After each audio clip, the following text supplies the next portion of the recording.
Buenas tardes con todos. Desde el Hospital Santa Rosa iniciamos ahora la capacitación sobre el tema de radiografía de tórax COVID en pacientes COVID. La ponente es la doctora Margot Mesa Aranda. Ella es médico radiólogo del Servicio de Radiología del Hospital Santa Rosa y le damos una cordial bienvenida.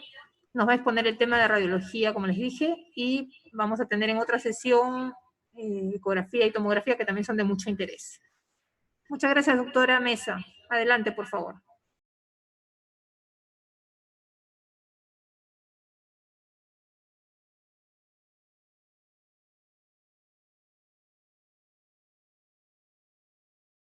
COVID-19.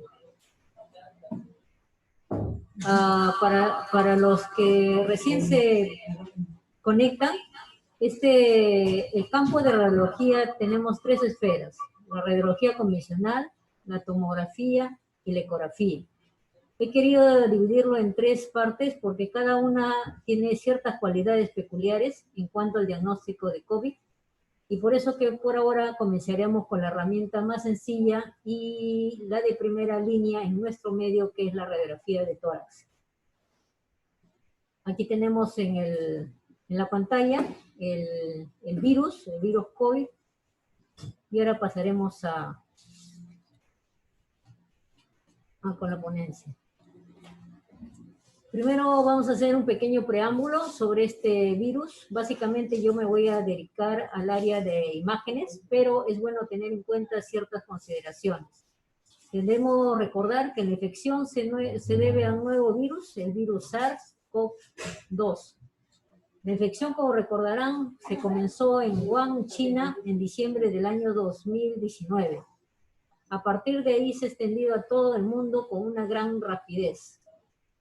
Ya el 30 de enero del año 2020, la Organización Mundial de la Salud declaró la infección COVID-19 como una emergencia sanitaria pública en el ámbito mundial.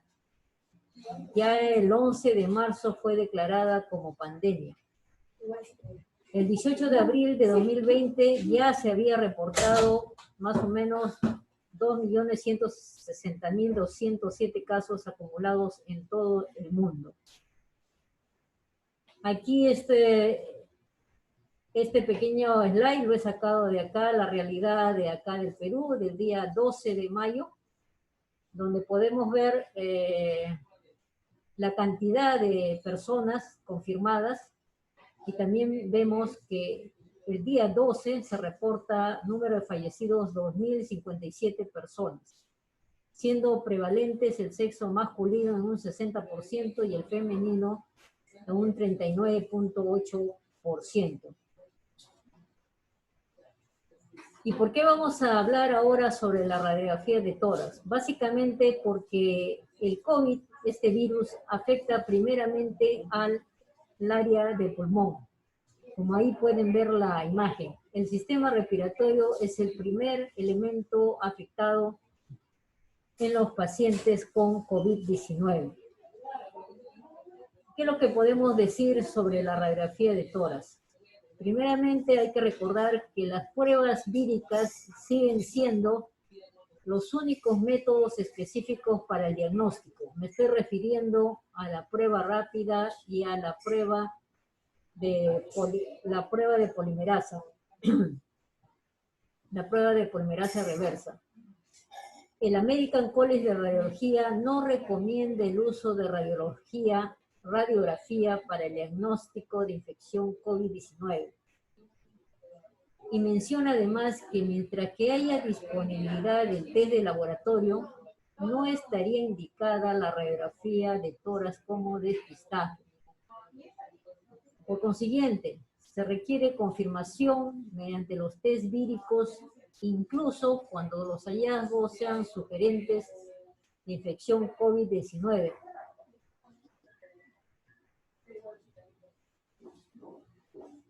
Por otro lado, debemos recordar que los pilares fundamentales para el diagnóstico de esta entidad nueva es la clínica, la prueba de laboratorio y la radiografía simple. Cuando esté indicado la radiografía de tórax, esta debe realizarse en la medida posible dos incidencias, la incidencia posterior y la incidencia lateral. En algunos casos estaría indicado las incidencias oblicuas, pero no como de rutina. Se debe evitar en toda medida posible el desplazamiento de pacientes con sospecha de infección COVID o pacientes ya con infección confirmada. Esto es evidente para evitar el contagio. Si no se dispone de una sala específica cercana, se debe priorizar el estudio realizado con equipo de rayos X portátil. En otras entidades y con otras realidades diferentes a las nuestras, tales como China, utilizan la tomografía computarizada como primer elemento de línea. Sin embargo, en otros países varía. Eso va a depender de los recursos de cada centro hospitalario. Por otro lado, debemos recordar que el estudio por imágenes no descarta ni confirma una infección por COVID-19, sobre todo en los 3 primeros días de la enfermedad, donde hasta un 50% de los pacientes pueden tener hallazgos negativos. Es decir, que una radiografía de tórax podría frecuentemente estar normal o estar normal en pacientes asintomáticos. Por lo tanto, no se recomienda la radiografía de tórax como detección temprana en general. Aquí tenemos, en este caso, el que toma la radiografía, como bien saben, es el tecnólogo médico, y lo que utiliza son los equipos de rayos X portátil. ¿Qué es lo que pasa el día de hoy? El día de hoy las grandes organizaciones, sobre todo las grandes organizaciones radiológicas, estamos hablando del Colegio Americano de Radiología, la Sociedad Europea de Radiología, la Sociedad Internacional de Radiología y la Organización Mundial de la Salud, menciona que no se recomienda el uso de imágenes para el diagnóstico o detención de esta enfermedad. Sin embargo, hay indicaciones, ya algunas consensuadas, sobre todo en países amigos, en países de Latinoamérica, donde hay ciertas indicaciones donde sí estaría indicada la radiografía. Una de ellas tenemos en el caso de empeoramiento clínico relevante.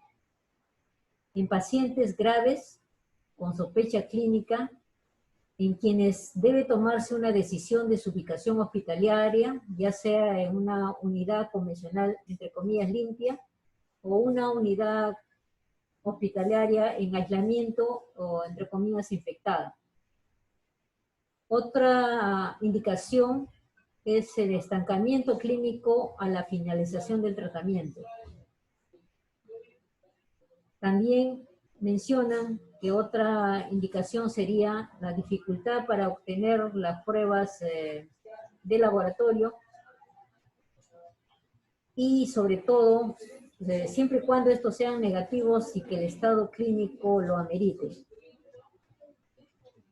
¿Qué otras indicaciones se recomiendan?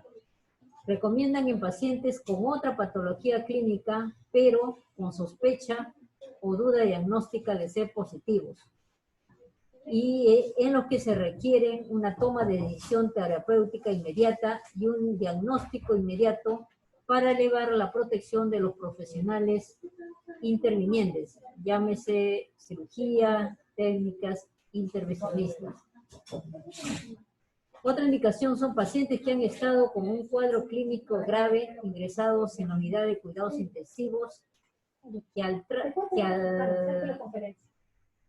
alta, tras su recuperación, es necesario una placa de radiografía como referente. por si existiera una reconsulta en caso de su empeoramiento. ¿Y por qué la radiografía de tórax tiene limitaciones? Según los estudios que han hecho a grandes escalas, menciona la literatura que la radiografía aporta una sensibilidad, según los autores, que van del 25 al 69% en condiciones óptimas. Me estoy refiriendo que las condiciones de la técnica que se ha empleado para obtener este estudio sea adecuado, y sobre todo recomiendan la doble lectura por 2 radiólogos expertos. Teniendo en consideración esos 2 detalles, se alcanza esta sensibilidad. Diferente sucede con la tomografía, en el cual la sensibilidad obviamente es superior, llegando hasta 97 al 98%. Como le dije, no está indicado en las etapas iniciales de enfermedad, ya que debido a su baja sensibilidad puede encontrarse una radiografía normal en las primeras estadios. En las etapas ya más avanzadas, sí es posible encontrar hallazgos en la radiografía de tórax, como posteriormente veremos en las imágenes que voy a mencionar. Aquí, por ejemplo, tienen dos elementos diagnósticos. Uno, la radiografía simple, y al costado tienen la tomografía. Si tuviera una persona que no tuviera mucho conocimiento de esta entidad, pudiera reportarse esta radiografía normal, ya que tenemos que tener en cuenta que esta es una entidad nueva. Los hallazgos que puedan producirse en la radiografía de tórax en algunos casos no son tan evidentes como en este caso, y que al tomarse la tomografía de este mismo paciente, estamos hablando del mismo paciente, sí vemos hallazgos. Pueden ver en esas flechas rojas que ya hay un patrón de vidrio esmerilado, así lo llamamos en tomografía, que ya son indicios que nos están hablando de que esta enfermedad por COVID está presente. Por eso les digo una vez más que una radiografía negativa no podría descartar este diagnóstico, porque si tuviéramos a la mano la tomografía, como en este caso, efectivamente es ya evidente esta enfermedad. Aquí tenemos 2 escenarios diferentes de cómo evoluciona la enfermedad. Tenemos, por ejemplo, el paciente con la letra A que dice ahí, donde la radiografía inicial aparentemente no muestra alteraciones significativas. Pero sin embargo, en el análisis de laboratorio, el PCR ha sido positivo. Sin embargo, 4 días después, es tomado este mismo paciente, y ya podemos ver alteraciones muy sutiles que los radiólogos llamamos como opacidades lineales difusas. Ya 2 días después, estamos hablando ya del 6º día, ya se observa cómo existe un aumento del patrón reticular acompañado de engrosamiento de los septos con persistencia de las imágenes de COVID. Entonces vemos cómo en este caso la radiografía en forma evolutiva nos puede más o menos inducir la gravedad y la evolución de este paciente.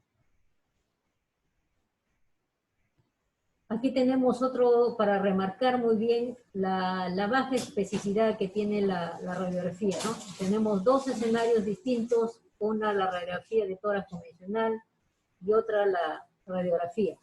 Son el mismo paciente, en lo que es evidente pueden ver, aún no siendo radiólogos, cómo es más fácil ver las lesiones en la tomografía que en la radiografía. Ojo, que no quiero decir que en este caso no se ve, sino que hay que tener una experiencia, digamos, de médicos entrenados para detectar esta enfermedad. De ahí que recomienden la doble lectura. Y otro detalle más importante es de que es importante lo valioso, el dato clínico, es importante tener los hallazgos, la información clínica, ya que si no se tiene este contexto, para nosotros los radiólogos, hay muchas enfermedades, sobre todo virales, como la influencia, el citomegalovirus, el virus de VIH, que podrían presentar un patrón muy similar, si es que no se maneja el contexto clínico de esta entidad. Por otro lado, hay que mencionar que no se ha demostrado que la realización de radiografías de tórax seriados aporte un beneficio, dicen ahí, añadido a la evolución del paciente. Para remarcar de nuevo, una radiografía interpretada como normal no es garantía que no haya anormalidades. Por eso que debe ser considerada, una vez más, una herramienta de diagnóstico auxiliar. En determinados entornos, tales como América Latina, donde hay escasa disponibilidad de pruebas de laboratorio y ante la necesidad de una valoración urgente, se puede plantear la realización de una tomografía o la radiografía. Esto va a depender de los recursos que tenga la entidad a la mano. Las imágenes torácicas, en cambio, dice, las imágenes torácicas son muy importantes en el manejo clínico y terapéutico del paciente sospechoso con diagnóstico 19, particularmente cuando los hallazgos influyen en la toma de decisiones. Aquí, por ejemplo, en este paciente ha sido posible tomar la radiografía en dos incidencias. La incidencia, como le decimos, la frontal y la lateral. Acá pueden ver que aparentemente no existen muchos hallazgos evidentes. Pero si comparamos, aquí, a ver, le voy a mostrar las dos imágenes. Aquí tenemos un paciente, aparentemente con radiografía normal. Y acá tenemos otro paciente casi similar.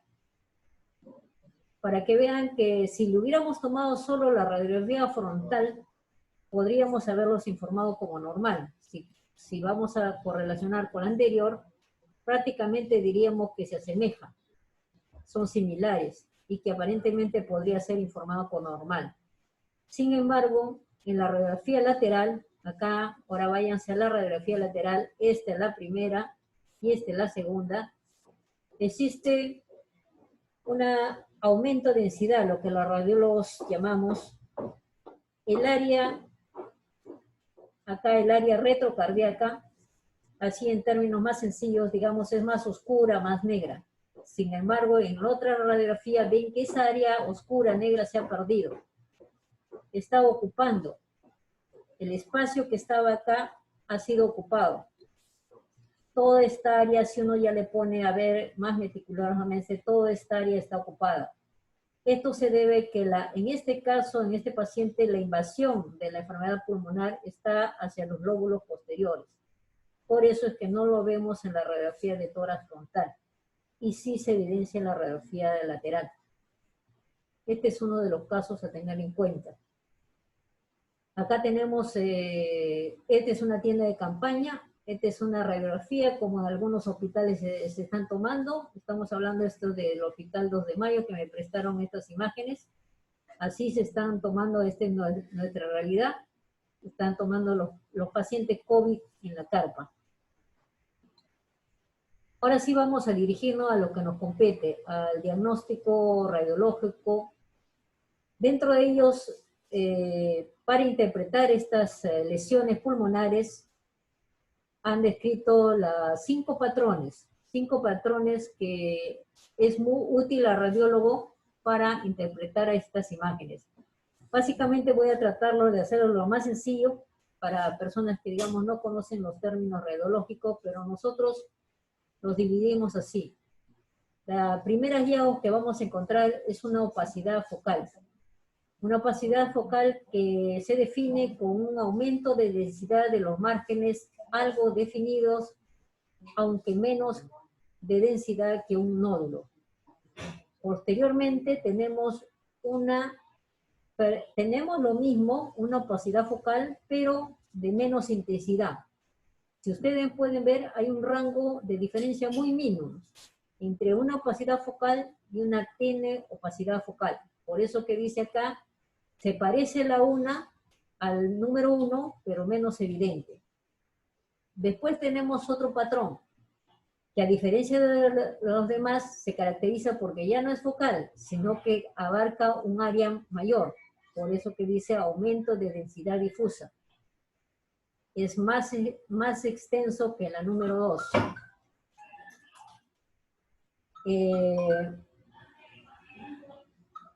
Luego tenemos el patrón número 4. El patrón número 4, tenemos el patrón intersticial.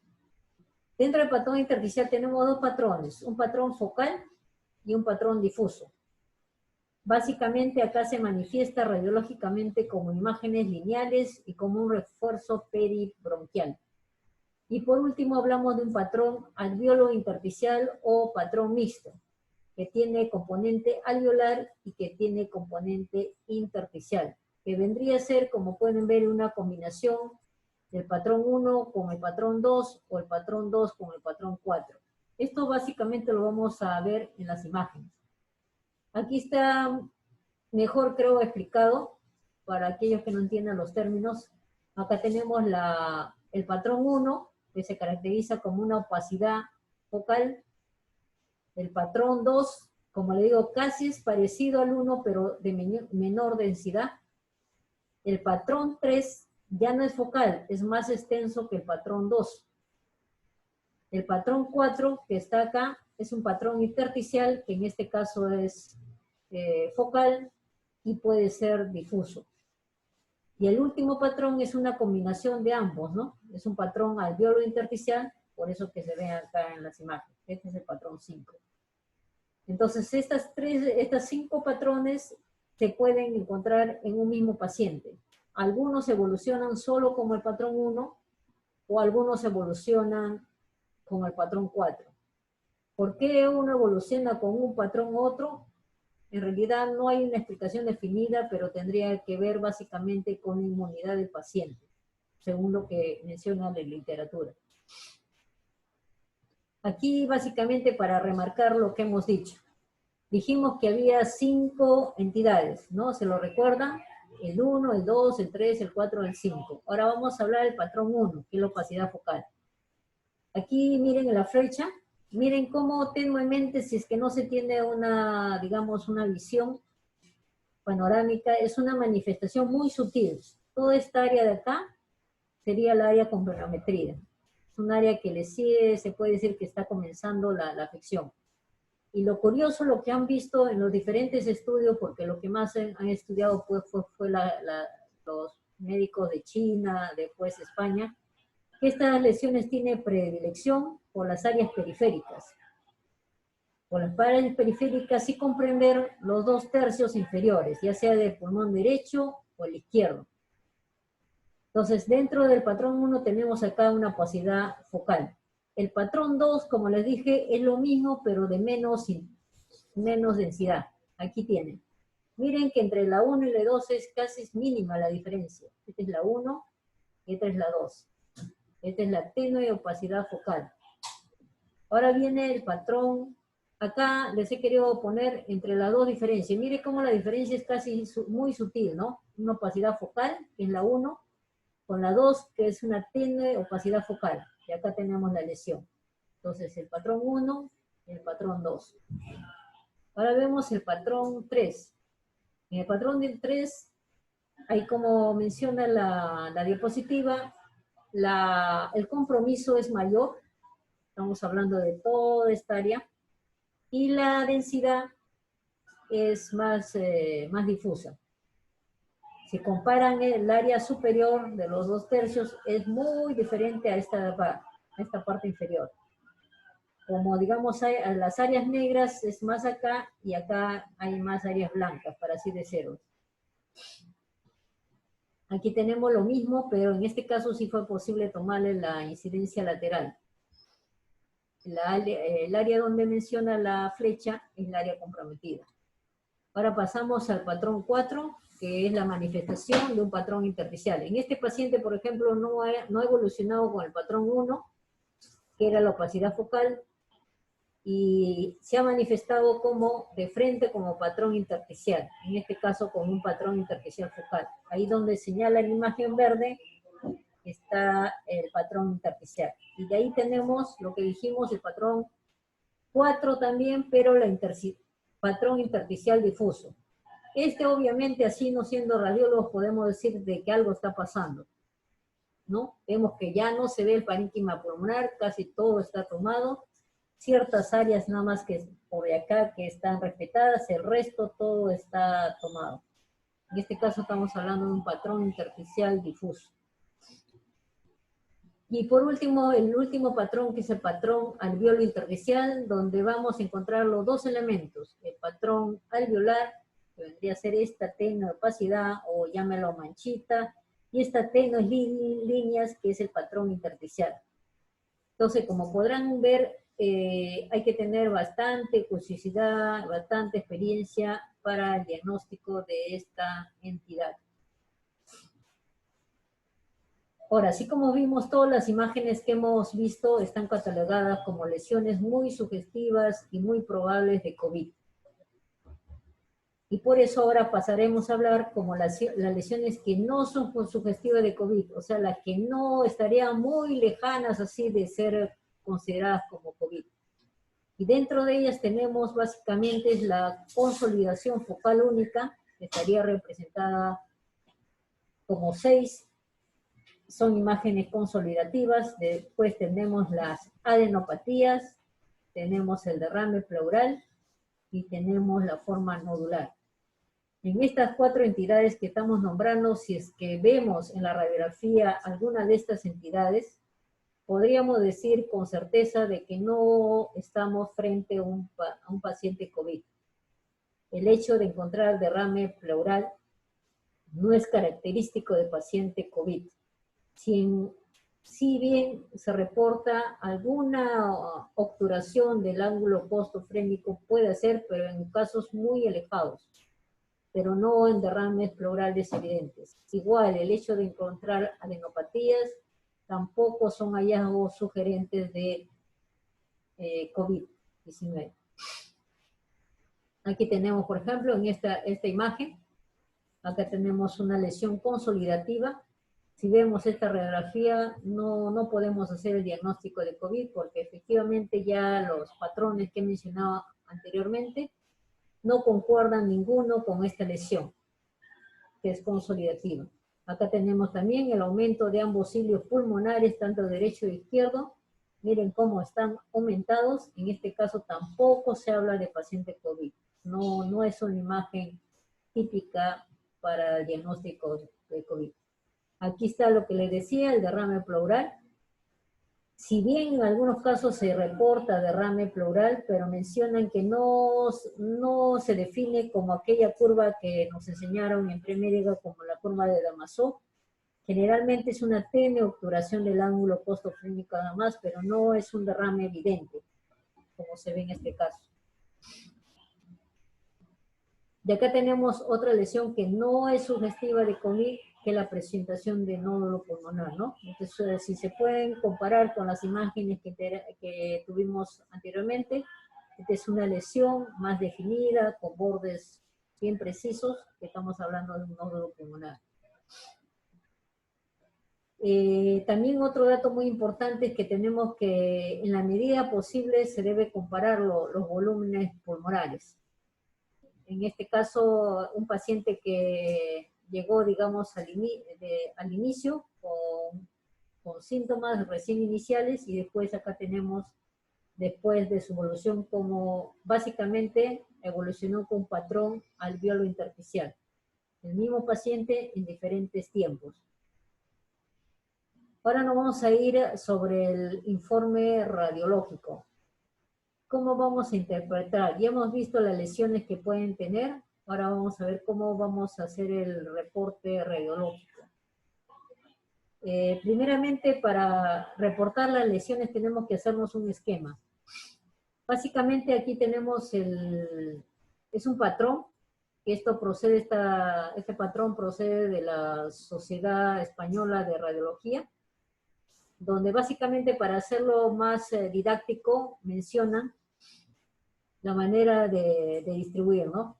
Hacen su manera de enfocar. Primero menciona la distribución que tenemos que poner, si es central, periférica, difusa. Mencionan que debemos mencionar la zona afectada. Y luego, después de hacer la interpretación, podemos definir, digamos, si estamos hablando de lesiones sugerentes de COVID o lesiones que no son típicas de COVID.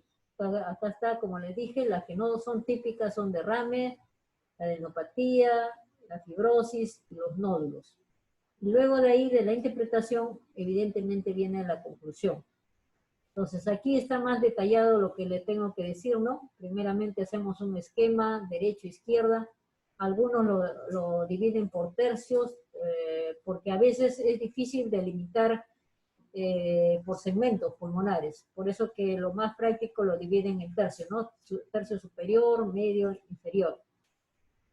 Definen a su vez si tienen lesiones únicas, múltiples, si las lesiones básicamente son periféricas. Otra cosa en tener presente que no necesariamente periférica es que está en la lesión en la parte lateral, porque pueden ser lesiones periféricas también en las bases o también en la región del ápex, o incluso a nivel yuctacisural, que también son consideradas periféricas subpleurales y que son evidentemente las que son difíciles de visualizar. Indicar también en la medida posible si la afección es bilateral y mencionar qué pulmón o qué lado está más comprometido. Acá tenemos como una propuesta de cómo también hacer el reporte, en este caso dada por la Sociedad Británica de Imágenes de Tórax. Aquí básicamente tenemos cuatro realidades. Uno que cataloga la radiografía de tórax normal, la radiografía de tórax, la que es muy sugestiva o probable, la indeterminada y la forma no COVID. La indeterminada evidentemente se encuentra entre ambas, ¿no? En aquella en que no se puede categorizar ni qué es francamente COVID y la que no es COVID. Aquí está, ya para definir bien, la forma normal es la que no, sin embargo es normal, pero no excluye el diagnóstico, porque ya hemos estado diciendo que aquí es fundamental las pruebas, correlacionar con las pruebas de laboratorio. Y las clásicas o probables son las que ya les mencioné. Básicamente lo que se pedía encontrar es lesiones con opacidades, ya sean múltiples, predominantemente basales y periféricas. Generalmente bilaterales más que unilateral. Y la forma no indeterminada, que está, como le dije, entre las dos categorías. En la forma no COVID está la presentación de neumotórax, neumonía lobares, derrames, edema pulmonar, entre otros. Otra cosa que debemos tener en cuenta es la cuantificación. A través de la radiografía también podemos catalogar en leve, moderado, severo el compromiso del parénquima pulmonar. Acá tenemos un compromiso, por ejemplo, de un paciente con diagnóstico positivo de la forma leve. Básicamente esta categorización es una categorización, digamos, subclínica, ¿no? Es una categorización básicamente basada en las imágenes.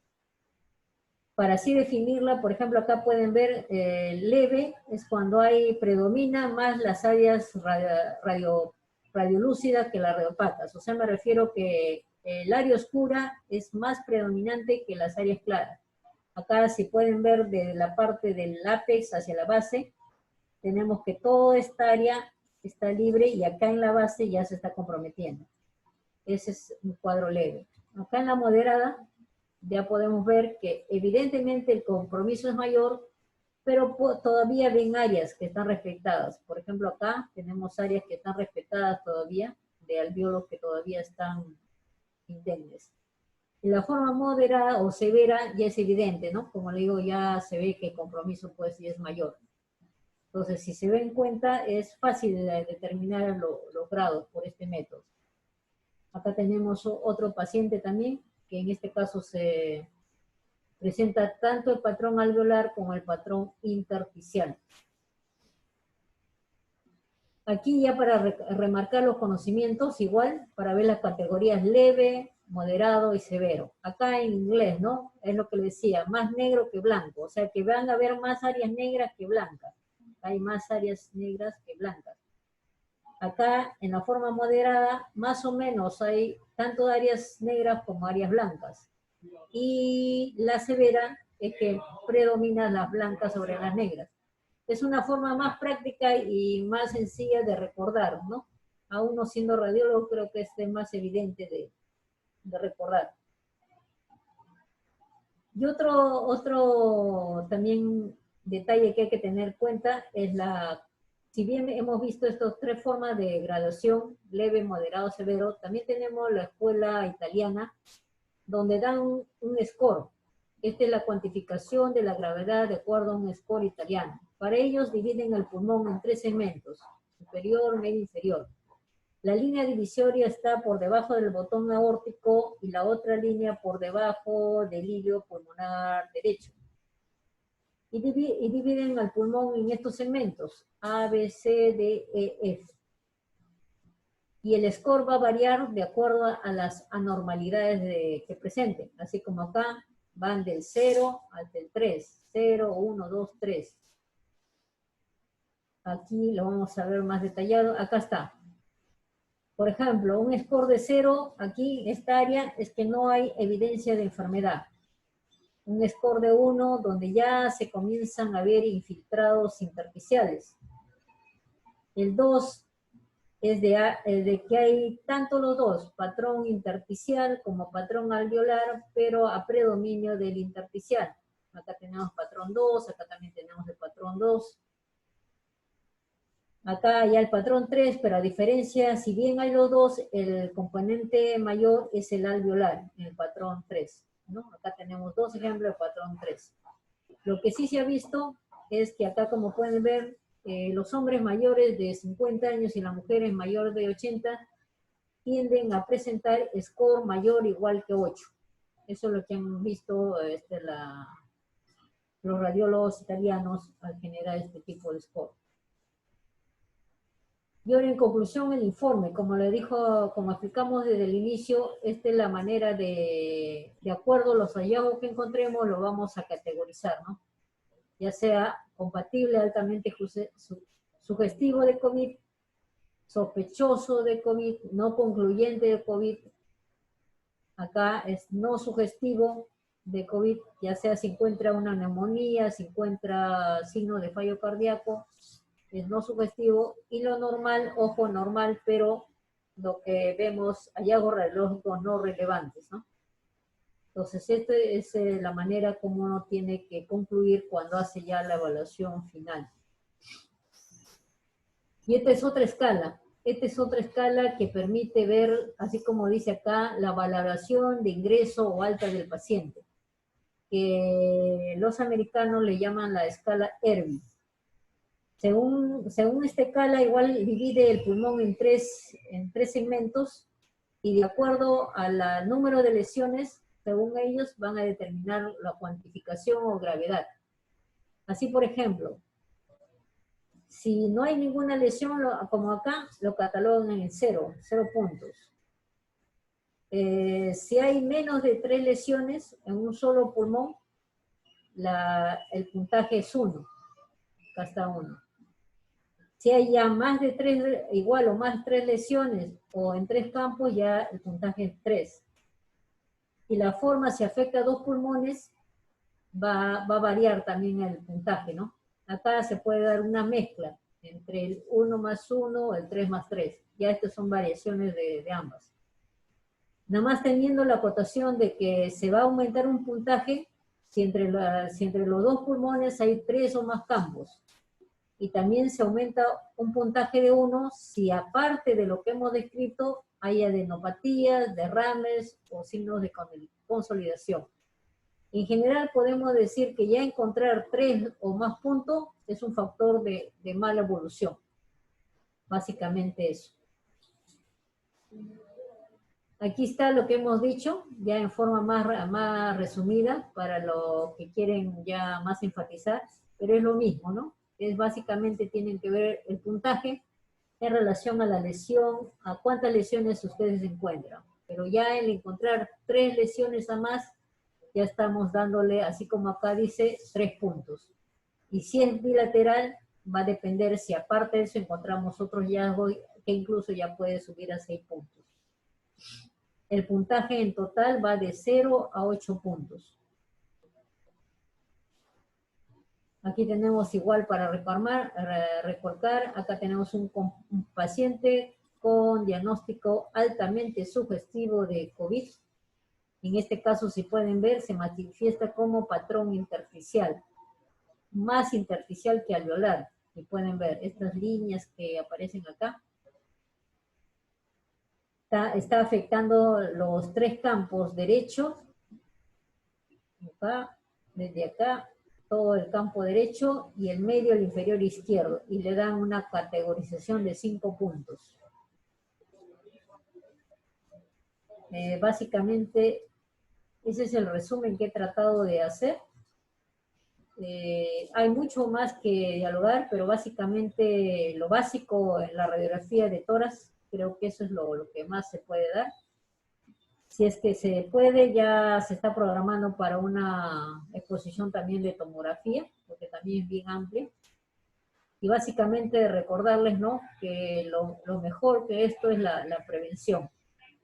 Y agradecer a todo el personal de salud por su gran compromiso en combatir esta entidad, lo cual no se lograría sin el apoyo obviamente de los ciudadanos común, ¿no?, que acate las recomendaciones pertinentes. Bueno, de mi parte muchas gracias, y más bien si tuvieran alguna pregunta, alguna duda sobre la exposición dada.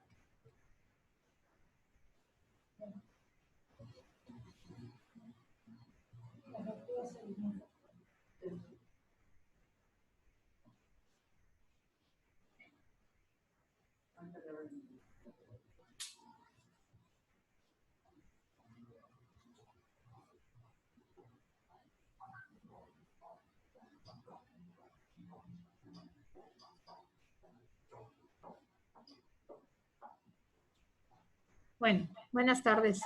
Nuevamente, agradecemos infinitamente a la doctora Mesa, quien nos ha deleitado con una exposición magistral tan clara. Para la gente que no somos especialistas en radiología, creo que ha sido tan didáctica, pero a la vez tan completa como para nuestros residentes, que espero que en todas las regiones estén conectados. A propósito, antes de iniciar las preguntas, vamos a agradecer a todos los participantes en esta reunión y a la unidad de telecapacitación del MINSA, que nos está apoyando también. Agradecemos al Hospital Augusto Pillaca de Moyobamba, al Centro de Salud Anta Cusco, al Hospital de la FAP, y al Policlínico Parroquial Belén de Cusco, y al Centro de Salud Pacaros. No sé si se han conectado más. Agradecemos la participación porque esta presentación es un ejemplo de lo que con Telesalud podemos hacer, ¿no? Realmente el privilegio de tener una clase tan bien enfocada, tan precisa. Y cuando yo empezaba a presentar, la doctora me dijo, no, es que solo voy a poner radiología porque es demasiado amplio, y tiene toda la razón. A veces en nuestra ignorancia queremos resumir en una presentación los puntos clave, cuando en esto es tan importante, sobre todo para nuestros primer y segundo nivel, que tengan claro y con la tecnología apropiada poder contribuir al diagnóstico. No todos van a poder llegar a tercer nivel, efectivamente, que quisiéramos que todos lleguen a un ventilador, pero de repente ya con una imagen sugestiva en un estadio inicial podemos hacer mucho, ya empezar alguna terapéutica antiinflamatoria que nos contenga y evitemos que llegue a una mayor complejidad, ¿no? Silvanita, damos paso, y siempre agradeciendo a todos ustedes y a la doctora Mesa, la verdad que nos ha deleitado con esta presentación tan magistral.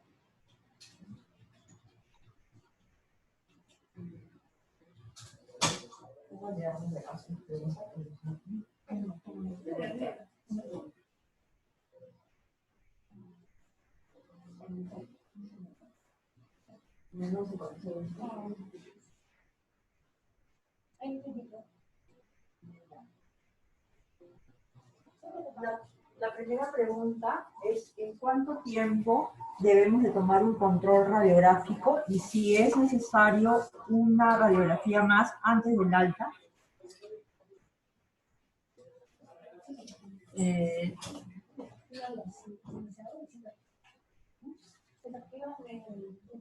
Bueno, básicamente el pedido de si le tomamos o no una radiografía va a depender básicamente del médico que esté viendo a este paciente.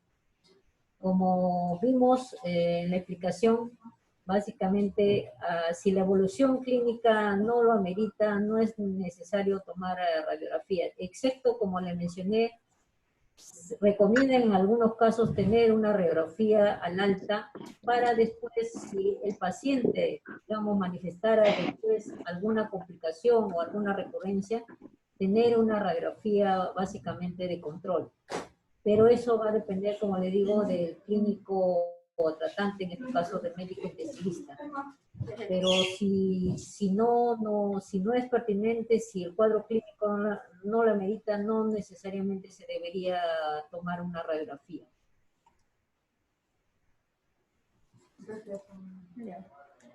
Bueno, yo tengo un comentario, doctora.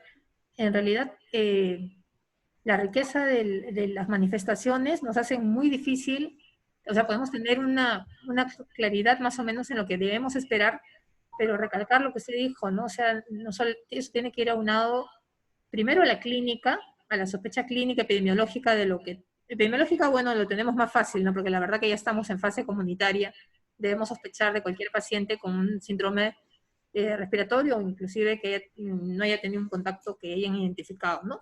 Las pruebas laboratorios que nos son un poquito complicadas para todos, aún en Lima tener, y sobre todo la clínica, y ya tener una imagen y la historia del paciente, y observarlo, ¿no? De repente en nuestra emergencia, si se está descompensando rápidamente, como que tener una alta sospecha ya con la radiografía. No sé qué opinión le merece, doctor.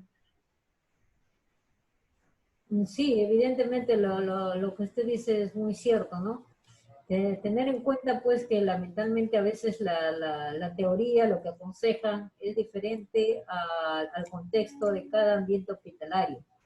Si bien la radiografía de tórax en algunos sitios, como mencioné anteriormente, por ejemplo China en su línea de primera elección, ellos muy poco utilizan la radiografía de tórax, más de frente tienen la tomografía, es porque ellos tienen ese recurso, ¿no? Ese recurso a la mano y cuentan con ese material de herramienta. Sin embargo, otros países no tienen eso a la mano y encuentran una alternativa valiosa en la radiografía de tórax. Y básicamente, si pueden ver, los hallazgos, cuando se saben interpretar, son muy valiosos, alineados a la clínica. Entonces, eso, el contexto de tomar uno o otro método va a depender de los recursos que tengamos. Por ejemplo, en nuestro hospital lo que básicamente utilizamos es la radiografía de tórax para confirmar o rectificar el diagnóstico y también para ver la evolución de estos pacientes, ¿no? Con eso el médico tratante también se siente seguro en cuanto a la terapéutica, o también en el caso que también quiera cambiar cuando no haya respuesta también el paciente. Es importante ver las imágenes, cómo evolucionan, porque ahí, como ustedes pueden ver, efectivamente se ve a través de la evolución cómo la radiografía se va empeorando o se va mejorando, como vaya el paciente.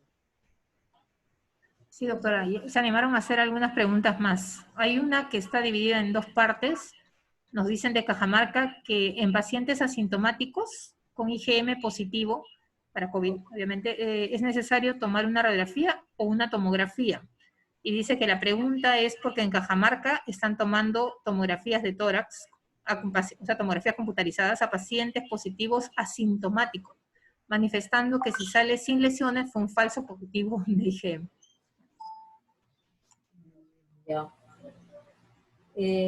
Sí, la de tórax, primero tenemos que ver el tiempo de incubación de este virus, ¿no? El tiempo de incubación varía de 2 a 7 a 10 días. Entonces, si lo tomamos muy precoz, evidentemente la radiografía de tórax va a salir negativa. Pero en este caso usted me dice que la radiografía de tórax es negativa, pero la prueba de laboratorio ya ha sido positiva. En este caso, el objetivo ya, si es positivo el paciente, ya en realidad debería iniciar el tratamiento, ¿no? El tratamiento ya eso depende del clínico.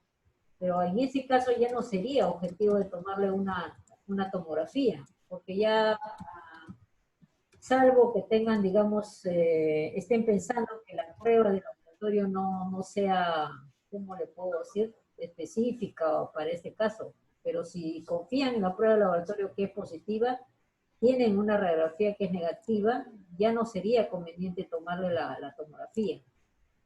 Salvo que en el transcurso, digamos, este paciente así, radiografía negativa, prueba de laboratorio positiva, estamos hablando del segundo, tercer día, y si el paciente nota mejoría, ahí nada más debería quedar, pero si en este tercer, cuarto día vemos que el paciente comienza a empeorar, entonces en ese caso, y si tienen a la mano la tomografía, ahí sí estaría indicado tomar. Es más, como ustedes mencionan, ya les mencioné de nuevo, en China, al tercer día ellos toman la tomografía. De entrada, ellos utilizan bastante eso. No utilizan mucho la radiografía. Al tercer día, ellos en el paciente ya le están tomando como diagnóstico.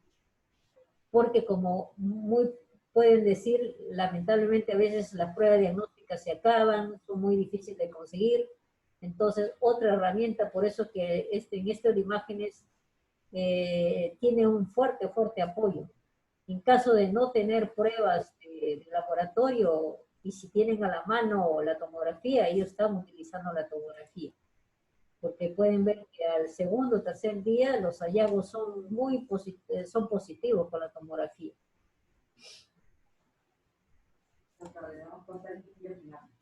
Sí, pero hay otra pregunta. A ver, hay otra pregunta. Sí, dice que hay estudios asintomáticos. Perdón, ese fue un comentario. Antes habían preguntado si se puede tomar una radiografía lateral cuando un paciente es sintomático, pero que tiene una radiografía póster anterior negativa. Mire, lo que aconseja las entidades, pues, bueno, nosotros los radiólogos nos basamos en protocolos internacionales y lo que he revisado, tanto a nivel norteamericano, a nivel español, recomiendan que se debería tomar las dos incidencias, la frontal y lateral, por lo que ya estamos viendo, ¿no? Que usted puede tener una radiografía frontal negativa y en la lateral encontrar hallazgos. El inconveniente está que otra cosa es la realidad cuando usted sube a piso en las salas de UCI, que son pacientes que están en tremendo insuficiencias respiratorias, tomarle una lateral, básicamente los chicos que están ahí son los tecnólogos médicos, para ellos resulta bien difícil y bien problemático tomarles una lateral. En esos casos, lamentablemente, como les dije, aún estando indicado, es bien limitante. Pero si el paciente, digamos, todavía está en una fase donde él se puede valer por sí mismo, digamos, puede caminar, puede pararse, sí podrían tomarle lo que está indicado, pero el paciente lamentablemente postrado es bien difícil tomarles la lateral. Los tecnólogos que están ahí al pie de la cama mencionan que es bien problemático tomar. Entonces, en esos casos, a pesar de estar indicado, digamos, no, sería un factor limitante, ¿no? Pero si ustedes ven que el paciente, digamos, se le puede tomar, estaría así indicado.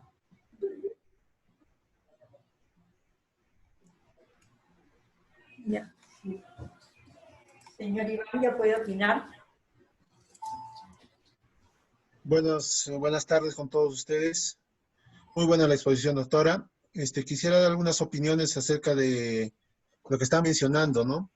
Respecto a lo que es el control radiográfico, si se debe tomar o no, según las guías, indican, si nosotros tenemos una radiografía aparentemente normal, con pruebas laboratoriales, en este caso una prueba rápida positiva, lo ideal es tomar una tomografía.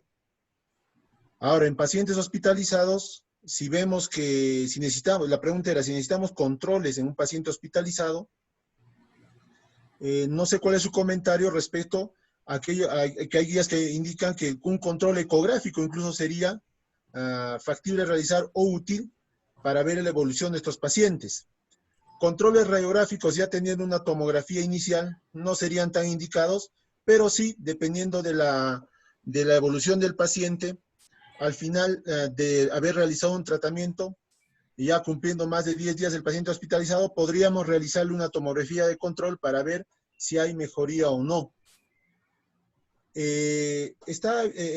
Básicamente quería su opinión respecto a lo que es la ecografía en los controles, y antes de cortar, ahí preguntaban que en Cajamarca están indicando que pacientes con prueba rápida, un IgM positivo, les está indicando que si le toman una fotografía y es normal, son falsos positivos.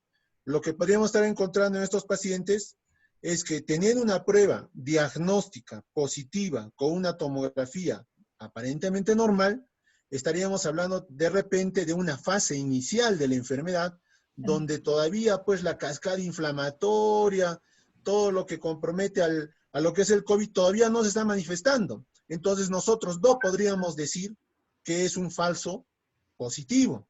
Ahí tenemos que tener mucho cuidado, ¿ya? Porque este paciente, diciendo que es falso positivo, podríamos enviarlo a su casa, a decir que no tiene nada y estar contagiando. Y más si estamos en una fase 3 de la pandemia. Entonces tenemos que tener mucho cuidado. En estos pacientes, obviamente, con una radiografía, si tuviéramos un paciente de inicio con una radiografía normal y un IgM positivo, tomografía. Si la tomografía está normal, como digo, podemos pensar que está en una fase inicial y mandar al paciente a cuarentena. Sí o sí debe estar en cuarentena para evitar contagios. Después, me olvidé qué más quería comentar, pero básicamente quería su opinión acerca de las ecografías de control en los pacientes hospitalizados, que no podemos estar realizando a cada rato radiografías ni tomografías, obviamente. Gracias. Bueno, agradecemos al doctor por sus aportes y supongo que la experiencia que tienen hace alertar todo eso lo que menciona. A ver, ¿qué pasa con la ecografía? La ecografía tiene, como cualquier herramienta diagnóstica, ventajas y desventajas. Pero ¿qué va a pasar en el diagnóstico de esta entidad? Primero, para comenzar, la ecografía como procedimiento para el diagnóstico de pacientes COVID todavía no es un estudio consensuado. Es verdad que existen reportes, tanto la escuela americana como la escuela italiana, que ya tienen estudios de pacientes con este diagnóstico. Sin embargo, mencionan que todavía pasa así como la tomografía, como la radiografía, que son estudios ya más antiguos y que tienen ya hasta criterios, ¿no? Sin embargo, tenemos ya escuelas que sí lo están utilizando. Ahora, para utilizar la ecografía tenemos que ver dos cosas. Uno, que exista un personal entrenado, porque así como usted ha podido ver las radiografías, estoy seguro que si ponemos a 10 lectores, de los 10 solo 2 van a identificar y no se la diagnostica. Primero, usted sabe que la ecografía es objetor de peligro. Bueno, si tenemos la suerte de tener una persona adiestrada para esto, a buena hora. Segundo, otras entidades no lo recomiendan. ¿Por qué? Porque con ecografía, si es una persona que no está bien entrenada, tiene que barrer todos los campos pulmonares, tanto derecho, izquierdo, superior, inferior, y eso toma tiempo. toma tiempo, y si el colega no está entrenado, y lo que tenemos que evitar acá es el tiempo de permanencia por el riesgo de sospecha, ¿no? Por el riesgo de contagio, me refiero.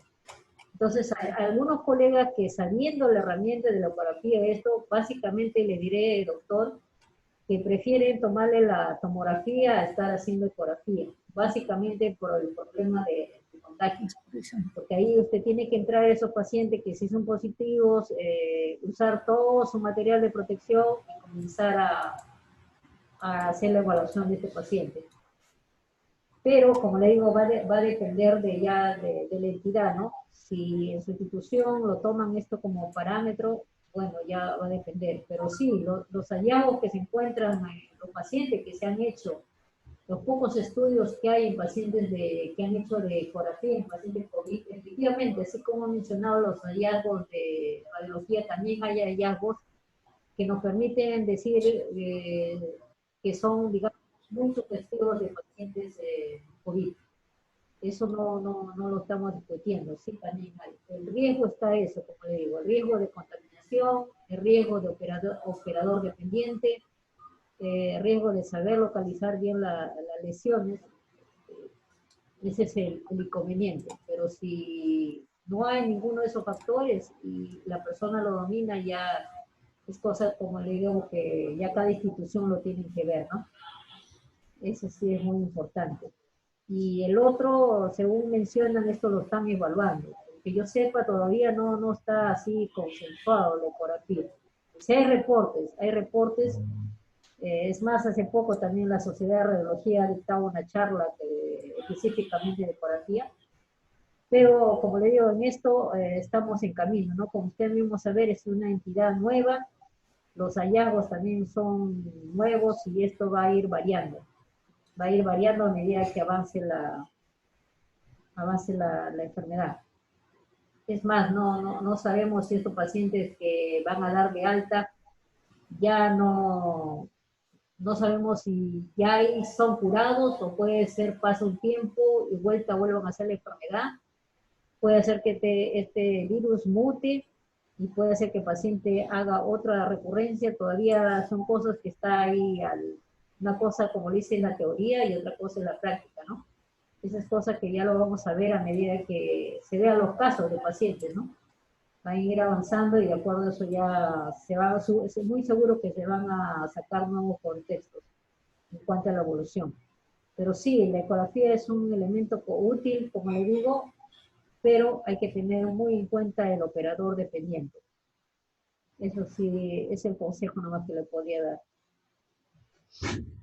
Doctora, para terminar y no abusar de su tiempo, tenemos dos preguntas, una que me parece, bastante crítica, en el sentido de que preguntan, me pareció al principio apresurada, ¿qué lateral tomar, derecha o izquierda?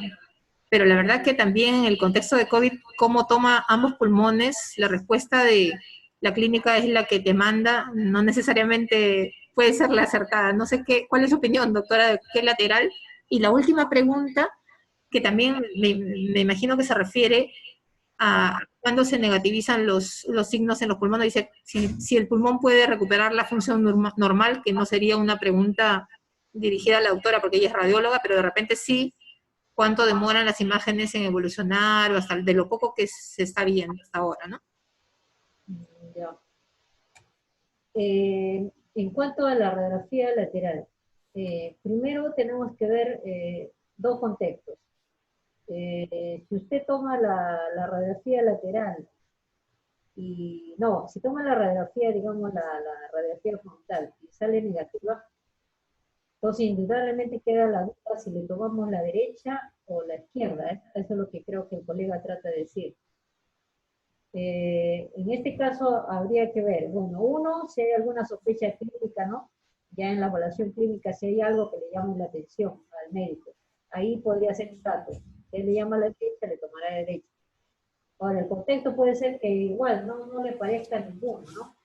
En este caso, según los reportes, la gente estudiosa que ha hecho, mencionan que el lado derecho es el más afectado.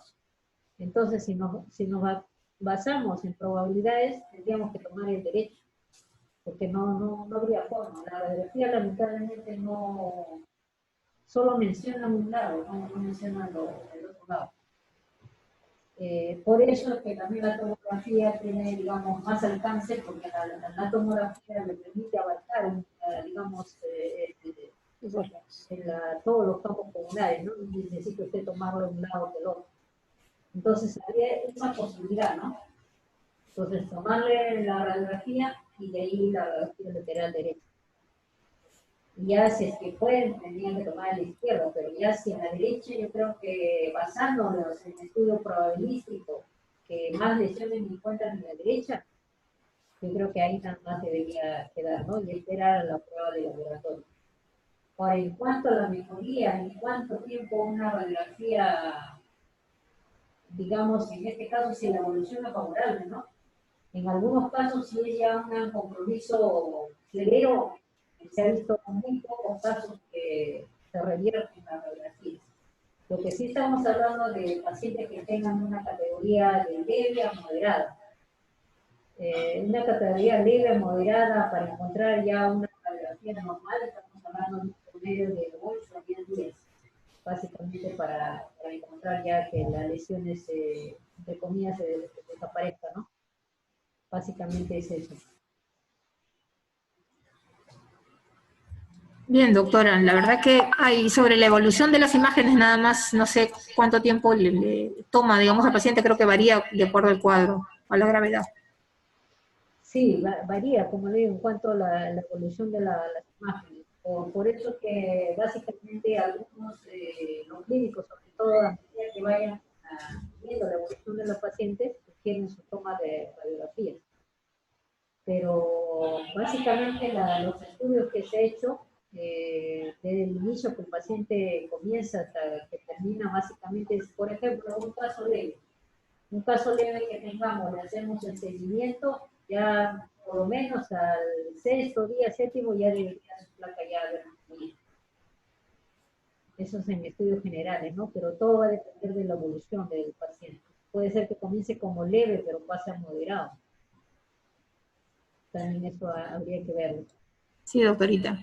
Creo que ya eso fue todo. Solamente había la pregunta esta de que si regresan los pulmones al 100% de la normalidad, eso está por verse también, ¿no? En teoría sí hay gente que regresa al 100%, pero en algunos no sabemos si dejan unas secuelas que hay que verlo también con el tiempo, ¿no? Después, secuelas que de repente son tardías, depende de la comorbilidad, y en todo caso le vamos a preguntar eso también a los clínicos, porque el campo de la doctora es radiólogo.